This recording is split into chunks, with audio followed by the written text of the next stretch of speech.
Hey, how you doing there again, folks? Me again, of course, Brandon Wenzel. Come back at you. Another offering off my sampler platter.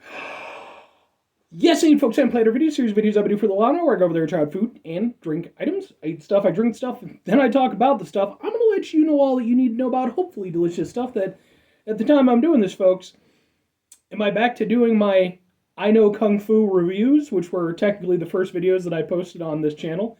They're a ways back, folks. We're talking when I was in my 20s. No, folks, but I am, however, wearing some Kung Fu attire. That'll become pertinent soon. But anyway, Beer Can Thunderbolt poster behind me, crappy old ladder off to the side, there's a bunch of Marvel figures up there, and, as I mentioned, I'm wearing some Kung Fu attire. When I wear Kung Fu attire, I like to highlight the Kung Fu attire that I'm wearing. So what Kung Fu attire am I wearing? Well, folks, first and foremost, boom! Shaw Scope shirt. What is Shaw Scope shirt? This is my Shaw Brothers shirt. Now, if you're not familiar with Shaw Brothers, first of all, where you been? Shaw Brothers was, in their heyday, the receptacle and trend maker for martial arts cinema. Like, no two ways about it. Like, you can't argue that point to me. The amount of classic movies that they did within the genre, 36 Chambers of Shaolin, 5 Deadly Venoms, Shaolin Mantis, 8 Diagram Pole Master, Martial Club. I could literally just rattle off. The One-Armed Swordsman. Shaw Brothers are incredible.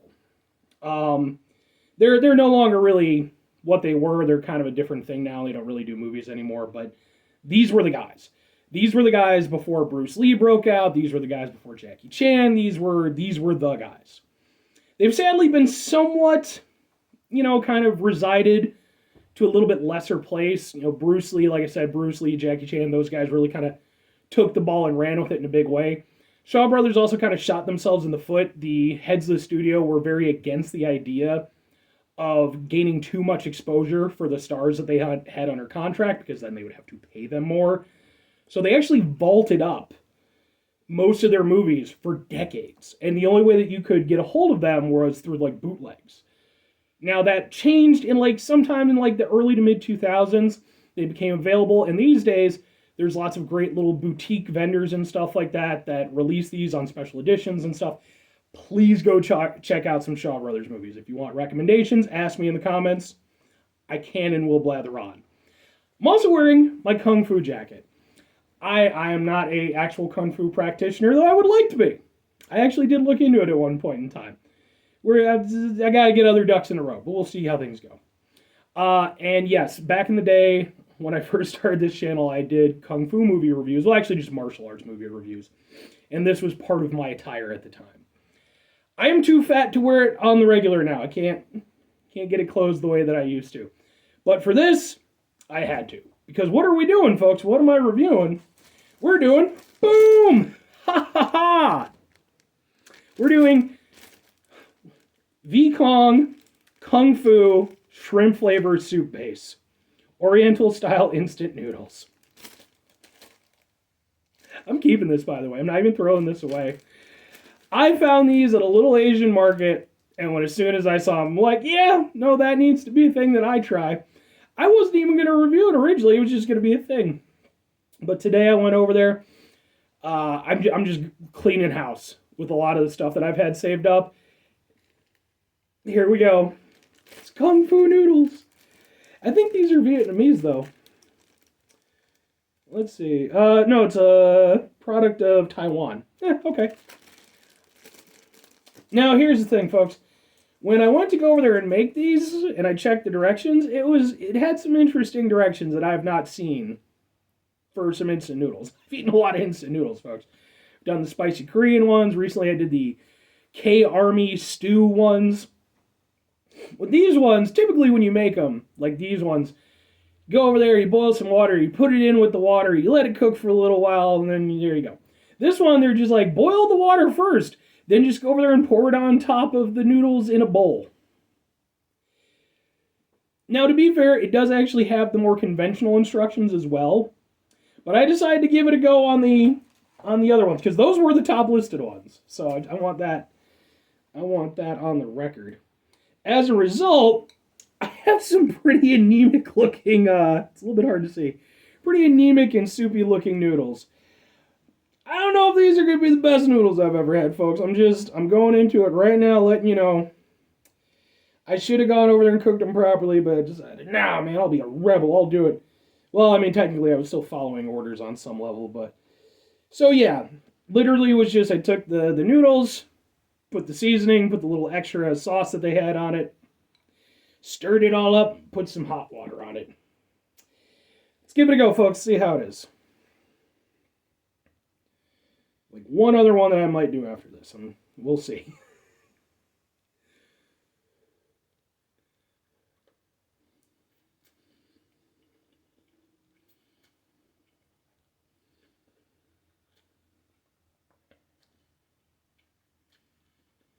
Okay. Two things. Number one, they're better off than I thought they were going to be. I really was expecting these to not do well, especially because of the way that I'd prepared them. The noodles themselves are actually, I mean, it's not an issue of cooking them, really. It's just an issue of, rehydrating them and getting them to a point where they're easier to eat. To that effect, they're fine, though, no two ways about it, they would have been better if I'd done them the more conventional way. They have a little bit more spring than I would personally prefer. I like my noodles to be not squishy, but it's nice if they have a little bit of bounce, but not too much. These are a little bit bouncier, so they're a little bit undercooked for what I personally would prefer. But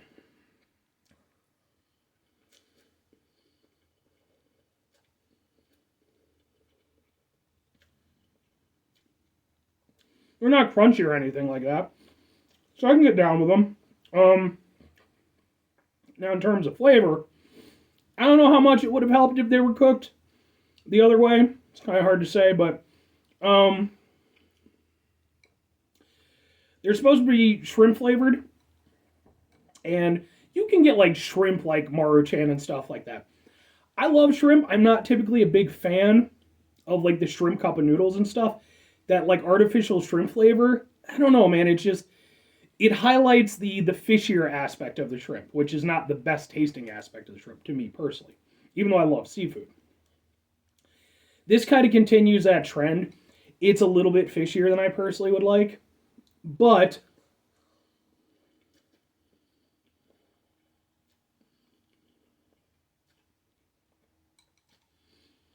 I will say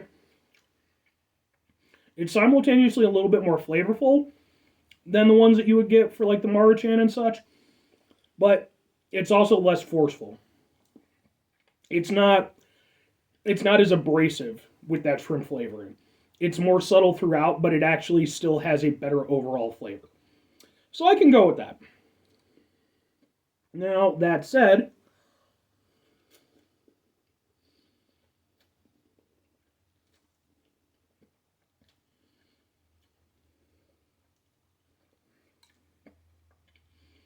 there's not a great depth of flavor here. It does have better flavor than, again, something like a Maruchan or a cup of noodles. But if I were to compare it against something like the K-Army stew that I had, or the spicy Korean ramen, things like that, this doesn't even come close. It's like a step above like the Maruchan and the stuff like that. It's better. There's a little bit more going on, but it's not great. It is what it is. It's perfectly serviceable. Boil some water, pour it on some noodles, or conversely, boil it with the noodles, do it the proper way. And it's fine. The only thing for me is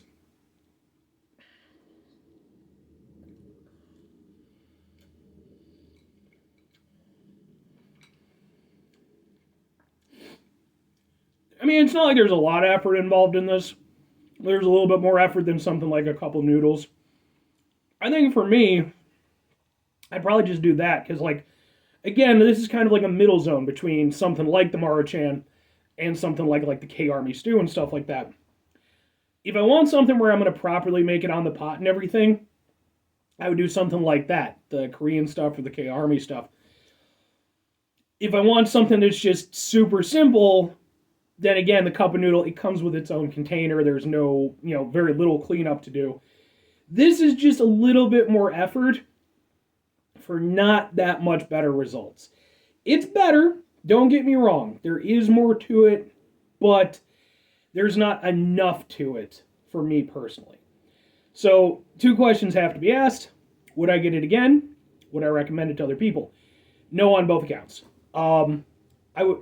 I will keep the packaging as a memento of the occasion, even if the occasion itself is somewhat underwhelming. But I wouldn't get it again. Maybe if there were a different flavor one, I might try it. Like, especially if they have like a spicy version, maybe I would give that a go. But just as is, there's just not enough to it for me. If I'm, like I said, if I'm already out at like an Asian marketplace or something, there's just way better options. Now, would I recommend it? Like I said, no. Because, I mean, yeah, like, I tend to gear on, like, the spicier side of these things. But it doesn't have to be. I've had some other ones. I had, like, a tonkatsu one. That was pretty solid. There's, like I said, there's just, outside of having the Kung Fu name, which I enjoy, there's nothing about this that makes it stand out or something that I personally would just go over there and say, oh, give it a try. It's just not that good. But it's perfectly edible. It's just, nothing amazing. Anyway, folks, that's going to do it for this on 5 things before I get out of here. Have yourself a great rest of the day, spectacular rest of the week, monumental rest of your month, stupendous rest of your year. And folks, you can go over there and have yourselves a truly Kung Fu-tastic rest of your life, folks, because it's all about the Kung Fu. Keanu Reeves taught us that, because clearly he is the arbiter of all known Kung Fu. He's not. But I like Keanu Reeves anyway. Final 2 things, folks. Number 1, try to bring some positivity in the world. It's not always possible. It is, however, always appreciated. But what you do if you can't do it all the time? I know I can't do it all the time. Here's what you do, folks. You try not to be an asshole. That's not always the easiest thing in the world to do, folks. Even when you got your Kung Fu jacket on. Sorry. I've done these. I do these in batches. I've had so much stuff today. Because, like, I have the day off, and I'm like, I'm just going to get through stuff. Even with your Kung Fu jacket and your Shaw Brothers shirt on, life can still be stressing. Can be just, can be hard to deal with. When you run into those situations, you might be prompted to be a little bit assholeish. Happens. Take a step back, try to mitigate the level of assholeish in your life. Hopefully do better for yourself and for those around you. Very final thing, folks, do the thing. Whatever the thing is for you, that's what I want you to go out and do. Folks, maybe you're going to go over there and for some odd reason, you're going to try yourself some Kung Fu Ramen as I have done here in this video, despite the fact that I've told you not to. But hey, you have your own opinions. You can do what you want. And maybe like me, you're going to find it to be pretty lackluster. But maybe it'll put you in the mood for some Kung Fu movies. Like I said, folks, just ask. I got recommendations up the wazoo. That's the technical term. And maybe you go over there and you hit me up in the comments section. You ask for a recommendation. I go over there. I give you a few. I get you wheeling and dealing. Okay, I'll put you on the right path. Maybe you're over there, you're watching it. Maybe you go over there, you get so enamored with it, you decide to become a Kung Fu master yourself. And you go over there, you're doing Kung Fu, you're doing awesome stuff and everything. And who do you have to thank for it? Well, a fat guy on YouTube wearing a Shaw Brothers shirt. I'm just saying. Or conversely, maybe just go over there and, maybe take up like some Tai Chi or something like that just for... And mind you, Tai Chi, people always mistake it like Tai Chi is like, oh, it's just the old people in the park stuff. Tai Chi is an actual martial art. You just have to get to an actual teacher who's not going to go over there and just teach you the stuff. But even that is still good for like your joints and things like that. So, bye.